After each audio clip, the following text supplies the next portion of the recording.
কি হলো? কোনো খবর আছে নাকি?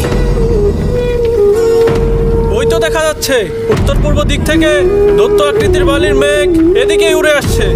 আমার কাছে এটাকে ঝড় মনে হচ্ছে না, এটাই সেই শত্রু। আমাদের সকলের সাবধান হওয়া উচিত। এটাই কি আব্রাহা? কি মনে হচ্ছে ওরা কতক্ষণে এখানে এসে পৌঁছাবে? আমি নিশ্চিত ভোরের মধ্যেই ওরা এখানে পৌঁছে যাবে অধিনায়ক। আচ্ছা ঠিক আছে, চোখ রাখো, কিছু দেখলে আমাদের জানাবে। অবশ্যই। সবাই মনোযোগ দিয়ে শুনুন, এত ভয় পাওয়ার কিছু নেই।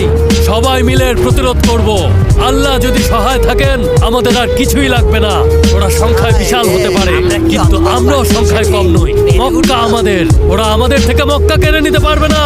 আমরা কাঁধে কাঁধ মিলিয়ে লড়বো। আব্রাহাকে পরাজিত করতে পারলেই ওদের নেতৃত্ব দেওয়ার কেউ থাকবে না। ওদের পরাজয় আমাদেরকে বিজয়ের দিকে নিয়ে যাবে। ভয়ের কাছে মাথা নত করবেন না, আমাকে অনুসরণ করুন। আমরা সবাই একসাথে লড়ে বিজয়ী হব। সবাই কি চেষ্টা করবেন? আব্রাহা আসছে।